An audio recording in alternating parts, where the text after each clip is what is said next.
Sasa riwaya yetu inaendelea hapo sehemu ya 3. Baada ya tajiri yule kununua ile shamba kutoka Bwana Hashimu, akaendelea kuishi pale. Sasa baada ya kuendelea kuishi pale, akaona ile shamba sasa alizai. Maana mwanzoni wakati Hashimu anamuuzia shamba lilikuwa lina vitu, lilikuwa lina mazao. Hata kabla hajamkabidhi shamba alivuna na alishuhudia kabisa. Alishuhudia wakati anavuna yale mazao kabla hajamkabidhi shamba. Maana alimwambia bwana, mimi siwezi kukabidhi shamba lenye vitu. Kwanza navuna, alafu ndo nakabidhi shamba sasa.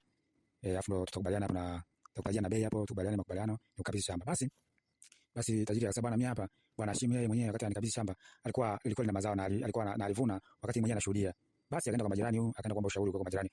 Akaenda kuuliza, ile shamba vipi? Mbona mimi tangu nimenunua alizai? Na wakati Bwana Hashimu ananikabidhi ile shamba ilikuwa lina mazao na mimi nilishuhudia wakati anavuna ile mazao. Wakamwambia bwana, hata Bwana Hashimu mwenyewe ile shamba ilikuwa limnufaishi. Na aliwahi kuja hapo kuomba ushauri hivyo kama ulivyokuja kuomba ushauri. Lakini haikusaidia kitu. Sasa tajiri bwana akasema bwana, hii mimi siwezi kukubali. Sababu kwanza mali zangu zenyewe zinafilisika mwenyewe, naishiwa na baki sina kitu. Sasa alichokifanya tajiri bwana, akatafuta waganga. Mganga kwanza wakaja pale, akapiga ramli akamwambia bwana tajiri, shamba hili mwakani msimu wa kilimo litazaa. Basi tajiri akasubiri bwana mpaka msimu wa kilimo. Maana muda mwingi alikuwa aishi shambani, alikuwa anaishi huko kwenye biashara zake. Shambani alikuwa anakuja mara chache sana, anakaa kidogo, anarudi kwenye biashara zake ambazo sasa zimeshaanza kufilisika tangu alivyonunua ile shamba. Basi bwana tajiri akasubiri msimu wa kilimo kafika, shamba alikuzaa. Tajiri akaona hapa bado, akatafuta mganga mwingine.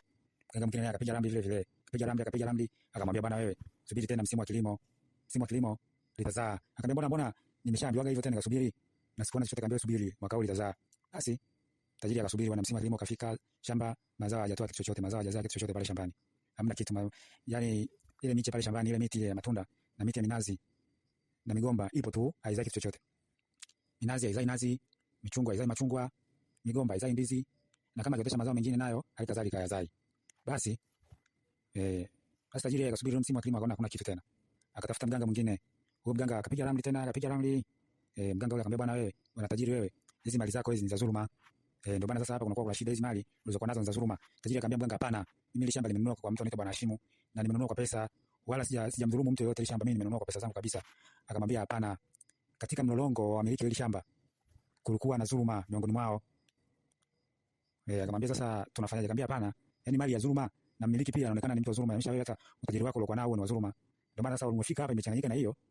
Sasa ndo mambo yanakuwa hayaeleweki, kila kitu kinakuwa kimevurugika. Kwa kama alivyokuambia, na maisha miongoni mwa wamiliki wa shamba katika mlolongo wake kulikuwa kuna dhuluma hapo, akitendeka haki katika kumilikishana ile shamba. Na yeye Bwana Hashimu haji chochote akakuzia tu, haji chochote yeye mwenyewe, ile shamba halijui historia yake. Kwa kitu kama hicho, kitu kama cha dhuluma. Basi yule tajiri akaona bwana, hapa hii mali inanipotezea muda na mimi mwenyewe pesa zangu zimeshaanza kuporomoka, utajiri wangu umeshaanza kuisha. Yule tajiri bwana akasema bwana, mimi cha kufanya hapa ile shamba naliacha naondoka zangu. Basi tajiri yule akaachana na ile shamba akaondoka zake. Akaondoka zake, kaachana na shamba lile, maana lilikuwa shamba lile limemfilisi. Mfilisi imekuwa maskini, tajiri umeisha, na kama hivyo kwa kaachana nalo akaondoka zake. Sasa riwaya yetu inaendelea hapo sehemu ya 3. Baada ya tajiri yule kununua ile shamba kutoka Bwana Hashimu, akaendelea kuishi pale. Sasa baada ya kuendelea kuishi pale, akaona ile shamba sasa alizai. Maana mwanzoni wakati Hashimu anamuuzia shamba lilikuwa lina vitu, lilikuwa lina mazao. Hata kabla hajamkabidhi shamba alivuna na alishuhudia kabisa. Alishuhudia wakati anavuna yale mazao kabla hajamkabidhi shamba. Maana alimwambia bwana, mimi siwezi kukabidhi shamba lenye vitu. Kwanza navuna, alafu ndo nakabidhi shamba sasa. Alafu ndo tutakubaliana hapo na tutakubaliana bei hapo, tukubaliane makubaliano, nikabidhi shamba. Basi tajiri akasema bwana, mimi hapa Bwana Hashimu yeye mwenyewe wakati anikabidhi shamba ilikuwa lina mazao na alikuwa na alivuna wakati mwenyewe anashuhudia. Basi akaenda kwa majirani, akaenda kuomba ushauri kwa majirani.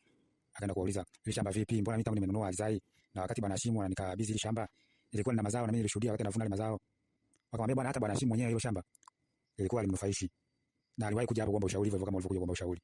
Lakini haikusaidia kitu. Sasa tajiri bwana akasema bwana, hii mimi siwezi kukubali. Sababu kwanza mali zangu zenyewe zinafilisika mwenyewe, naishiwa na baki sina kitu.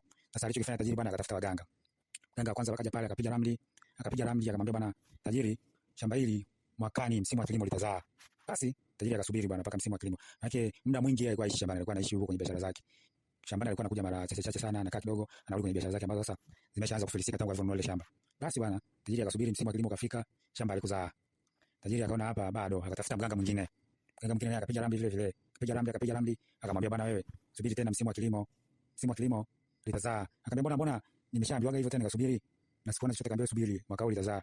Basi tajiri akasubiri bwana, msimu wa kilimo kafika, shamba mazao hajatoa kitu chochote, mazao hajazaa kitu chochote pale shambani. Hamna kitu, yani ile miche pale shambani, ile miti ya matunda na miti ya minazi na migomba ipo tu, haizai kitu chochote.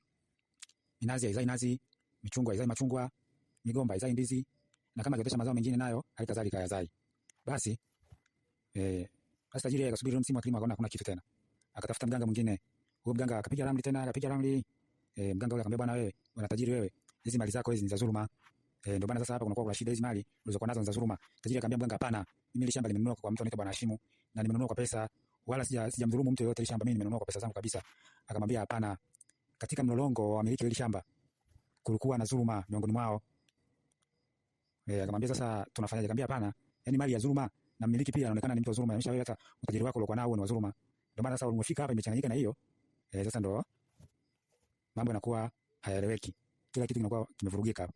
Kwa hiyo kama alivyokuambia, inamaanisha miongoni mwa wamiliki wa shamba katika mlolongo wake kulikuwa kuna dhuluma hapo, akitendeka haki katika kumilikishana ile shamba. Na yeye Bwana Hashimu hajui chochote, akakuzia tu, hajui chochote yeye mwenyewe, ile shamba halijui historia yake. Kwa hiyo kitu kama hicho ni kitu kama cha dhuluma. Basi yule tajiri akaona, bwana, hapa hii mali inanipotezea muda, na mimi mwenyewe pesa zangu zimeshaanza kuporomoka, utajiri wangu umeshaanza kuisha. Yule tajiri bwana akasema, bwana, mimi cha kufanya hapa ile shamba naliacha, naondoka zangu. Basi tajiri yule akaachana na ile shamba, akaondoka zake. Akaondoka zake, kaachana na shamba lile, maana lilikuwa shamba lile limemfilisi. Mfilisi imekuwa maskini, tajiri umeisha, na kama hivyo kwa kaachana nalo, akaondoka zake. Sasa riwaya yetu inaendelea hapo, sehemu ya 3. Baada ya tajiri yule kununua ile shamba kutoka Bwana Hashimu, akaendelea kuishi pale. Sasa baada ya kuendelea kuishi pale, akaona ile shamba sasa alizai. Maana mwanzoni wakati Hashimu anamuuzia shamba lilikuwa lina vitu, lilikuwa lina mazao. Hata kabla hajamkabidhi shamba alivuna, naye alishuhudia kabisa. Alishuhudia wakati anavuna yale mazao kabla hajamkabidhi shamba. Maana alimwambia, bwana, mimi siwezi kukabidhi shamba lenye vitu. Kwanza navuna, alafu ndo nakabidhi shamba sasa. Alafu ndo tutakubaliana hapo, na tutakubaliana bei hapo, tukubaliane makubaliano nikabidhi shamba. Basi tajiri akasema, bwana, mimi hapa Bwana Hashimu yeye mwenyewe wakati anikabidhi shamba lilikuwa lina mazao, na alikuwa na alivuna wakati mwenyewe anashuhudia.